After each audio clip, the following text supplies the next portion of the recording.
Constructors are very important. They have several functions.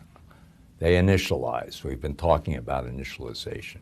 They allocate, especially when we get to very complex widgets that require going to the heap and getting memory. We'll see that there will be the use of new in those more complicated widgets. They also convert. So constructors of a single argument give you a prescription for what basically a static cast. So if I have a prescription from an int type to a point, it lets me take an integer value and convert it to a point or a double value.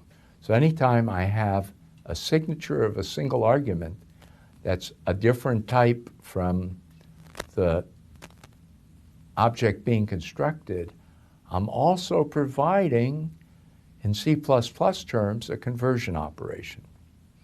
Also, the other thing we can find that good programmers will do is when they have constructors, especially when they're debugging, because they may want to avoid this for efficiency purposes, they can put in checks for correctness. By that I mean the constructors can make sure that when they initialize state, when they give values to members, that those values represent legal values in the range that they want.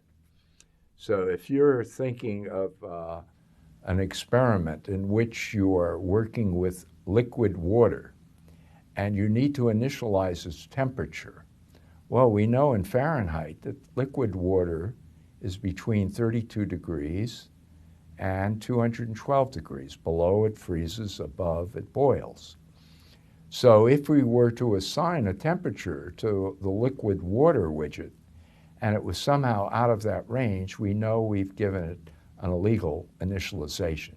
So there's also the possibilities in object-oriented programming using constructors to test consistency, coherence, the fact that legal values were provided in the initialization. Now, you're coming from the C community. In the C community, when you wanted to manage the heap, again, hopefully this is review for you, you use malloc, sometimes calloc. Malloc was a memory allocator found in the C standard library. And when you allocated from malloc, you got a certain number of bytes off the heap. The operating system provided you the bytes. Why did you do that? Well, you may have needed something dynamically in the computation. The typical reason to use calloc or malloc was, I don't know how much data I'm going to process. I have a very large file. The first entry to the file tells me how much data is sitting in the file. So it tells me I need to process 400,000 Social Security numbers. Now I need something that can store 400,000 Social Security numbers. Well, that means I need a very large array. So dynamically, during the computation, by calling malloc or calloc, I can access the heap, assign to a pointer, which we can think of as a base pointer, that much memory, and then use the dynamically allocated object. And then good programmers don't allow for memory leaks. And so when I no longer need that memory, I would deallocate it. And the standard way I deallocate in C is to use free. Free and malloc and calloc are replaced, unless you're using much older style stuff, which you would have a special reason for, with the keywords new and delete. And the keywords new and delete provide memory management operators, heap management built into the C++ system. Now, this heap is dynamically allocated memory, but unlike Java, is not garbage collected automatically. So you have to be very careful, more sophisticated than you would be in other languages where memory management involves automatic garbage collection. What's the upside to it? The downside's obvious. You can get memory leaks and you have to do more complicated coding. The upside is you can be more efficient. So here's some simple uses of going to the heap. We basically have two critical forms of the use of new and the symmetrical use of delete. One is to get an array of items, which is going to be very often the case. So if we look at this, we have a pointer type. Its base pointer is char star, pointer to char, and I want some dynamically assigned value. Size might be gotten from some other part of the computation. So maybe I have a text that has 1,000,000 characters in it. I need to process 1,000,000 characters. Size's value is 1,000,000. New is going to go to the heap, give me an address. That address is going to be the base address for the 1,000,000 characters, assigning to S. If I only want a single element of that type initialized, then I can do it with new event, and then in this case 9 would be the value stored. So this is one item, this is many items. And then if I deallocate an array corresponding to the two things up there, I need the special notation brackets for deallocating an array, and I don't have brackets when it's a single element. Fairly simple, but something to keep in mind. You have to make sure that you use these two items consistently. Now, we've talked a lot about constructors. Why? Almost any kind of widget has some kind of construction that it needs. It needs, at a minimum, initialization. However, destruction is much more trivial. Typically, destruction has nothing to do with uninitialization. It has to do with retrieving largely memory for the object. The memory for the object might have been automatically allocated on the stack, in which case we may not have an automatic, we may not need to write our own destructor. But anytime we're using new, we will immediately think about wanting a destructor. Anytime we use resources, system-limited resources such as heap memory, we would want to call a destructor. And the destructor has special syntax as well. And the critical part of the special syntax is the tilde. So if we had a deallocation for point, it would be tilde point. And we can't overload the signature as we can. We can't have we can have multiple constructors, but we can't have multiple destructors. Destructors don't get called with arguments. So the destructor always has the empty or void argument list. And then you have your semantics. And very typically, that's going to involve some form of delete. What if you forget destructors? A lot of people forget destructors. When I was first doing C++, and this is now in the 1980s, there was a colleague from another university who came around and gave a talk on his research. And he had also decided to use C++. He had previously been using C, and he liked all the new stuff. So he had this very complicated set of routines. And he was dynamically allocating lots of memory throughout.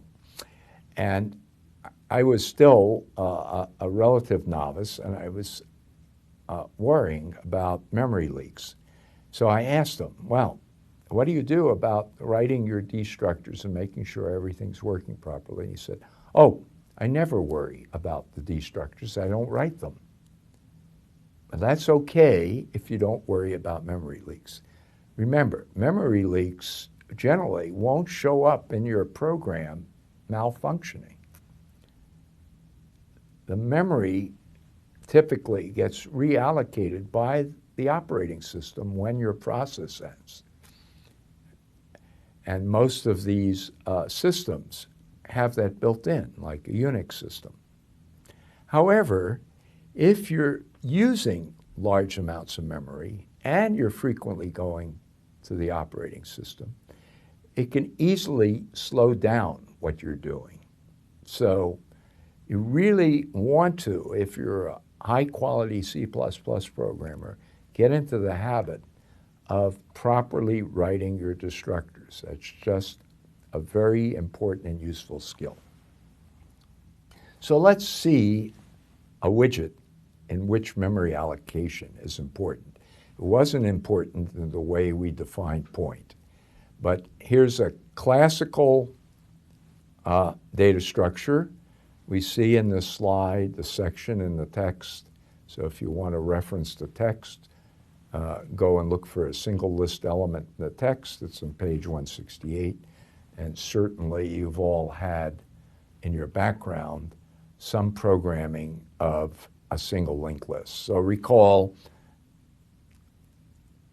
in the case of a single linked list, we typically have a header pointer. We typically draw it. It's like a little train of boxes with arrows, and then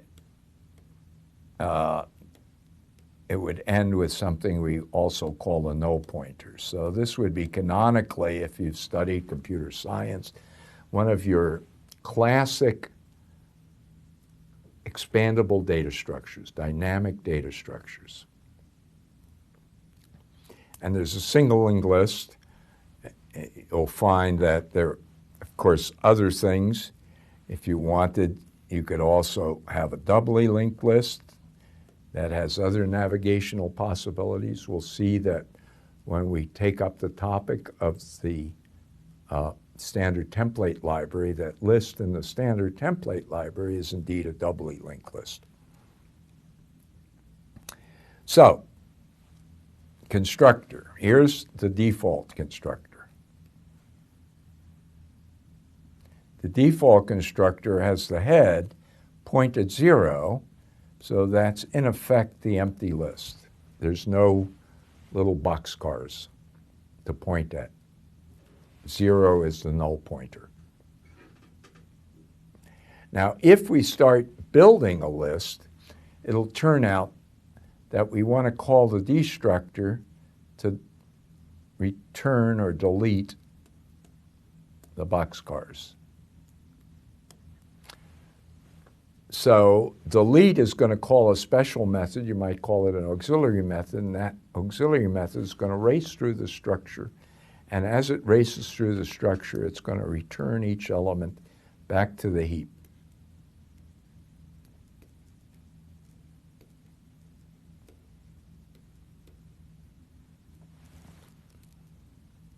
Okay. So conceptually, hopefully, you've seen this kind of notation and you've done this kind of coding previously. So here's a standard list structure operation for a singly linked list. It's called prepend. What prepend does is it puts an element on the front of the list.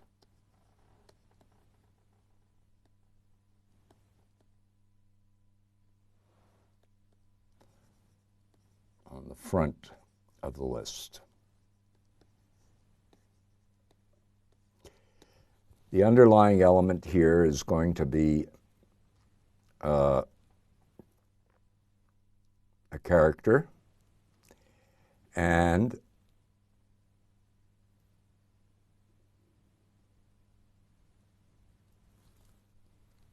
we start by building a new S-list element, so that comes off the heap. When we use new, when we use the operation new, largely this will work, but if for some reason there is exhaustion, we will get an exception thrown. In modern C++ 11, that exception is going to be a standard exception bad allocation, and that's going to, unless it's handled, cause an abort. So you can either handle it or cause an abort. And then typically that's quite safe. Now here, to do the prepend, we have to create a new header, update the header by adding the new character into the data position in the new list, and then we update the head. So if we had a list head that conceptually pointed at something where we had stored the character, let's say, lowercase a, and then this was the null list, null pointer. So we'd have a single element list, and now we want to insert or prepend the character B. We would end up with H pointing at a new element, a new S-list element in which the object, the data being stored is the character B. And then this was pointing to what was in effect the older S-list, and that had A in it. So that's prepend.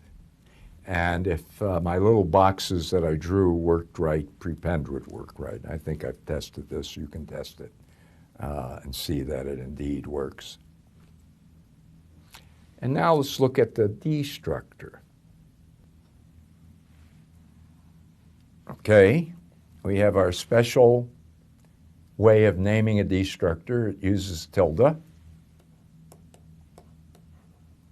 only used in destructors. Otherwise, we use the class name. And we're assuming this is written in the file. So it's not inside the scope of the class, so that's why it's using scope resolution.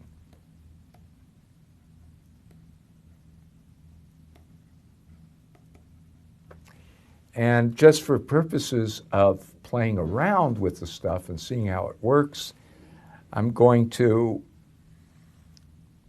use this during debuggings so I know when the destructor is called. So this is very useful if you're having trouble having a good intuition about how this happens.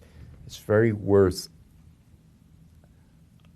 writing that out so you can see dynamically when you run the program when the destructor will be invoked. This will get printed to your screen, and you can try and figure out when this will be invoked. And then there's this auxiliary function, which I haven't shown you how to write yet, which should march through the list performing deletions.